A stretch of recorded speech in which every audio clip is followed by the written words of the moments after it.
بسم الله الرحمن الرحيم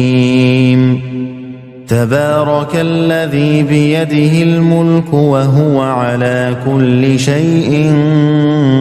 قدير الذي خلق الموت والحياة ليبلوكم أيكم أحسن عملا وهو العزيز الغفور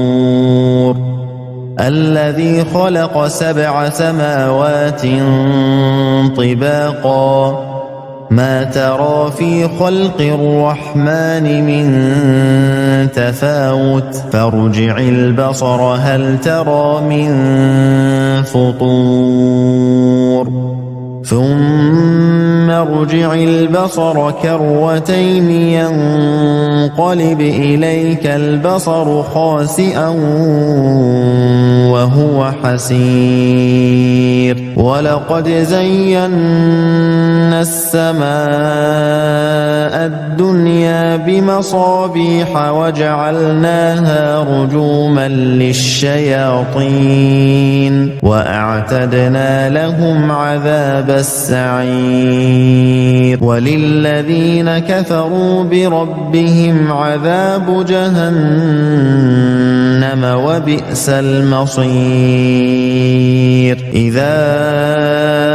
ألقوا فيها سمعوا لها شهيقا وهي تفور تكاد تميز من الغيظ كلما ألقي فيها فوج سألهم خزنتها ألم يأتكم نذير قالوا بلى قد جاءنا نذير فكذبنا وقلنا ما نزل الله من شيء إن أنتم إلا في ضلال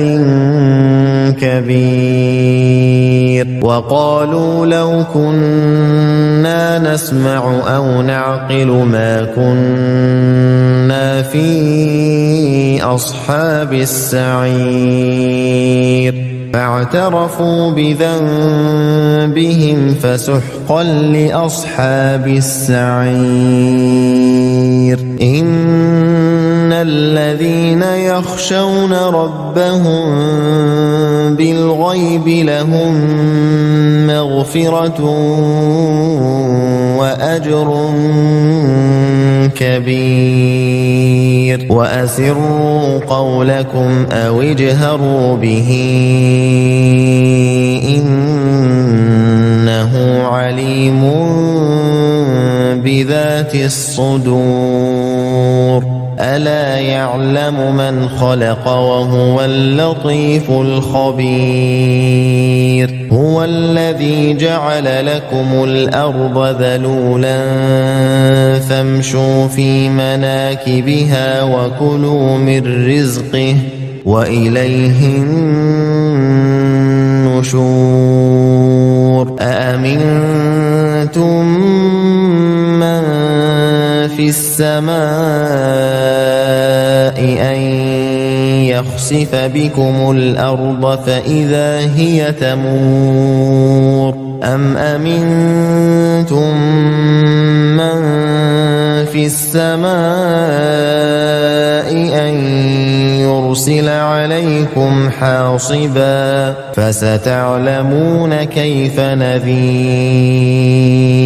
ولقد كذب الذين من قبلهم فكيف كان نكير أولم يروا إلى الطير فوقهم صافات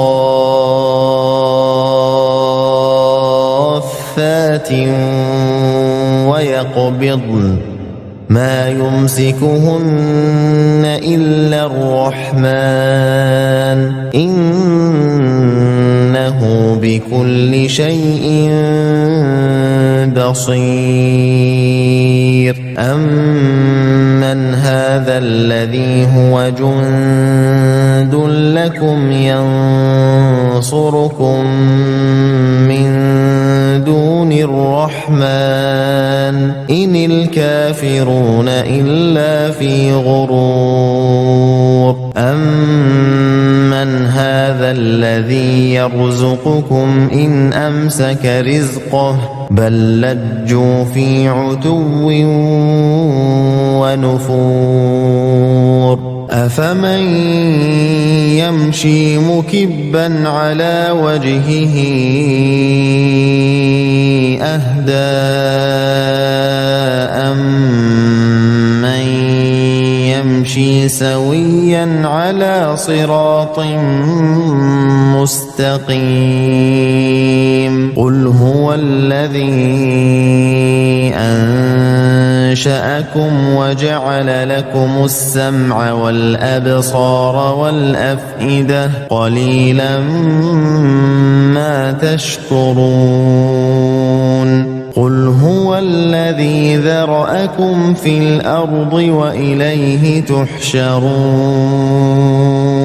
ويقولون متى هذا الوعد إن كنتم صادقين قل إنما العلم عند الله وإنما أنا نذير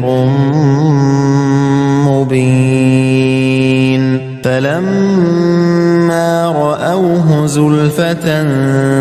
سيئت وجوه الذين كفروا وقيل هذا الذي كنتم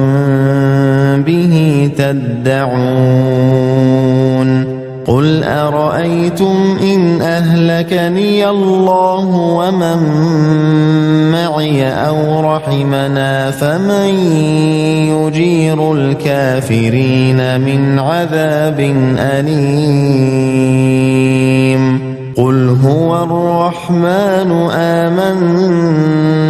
به وعليه توكلنا فستعلمون من هو في ضلال مبين قل أرأيتم إن أصبح ماؤكم غورا فمن يأتيكم بماء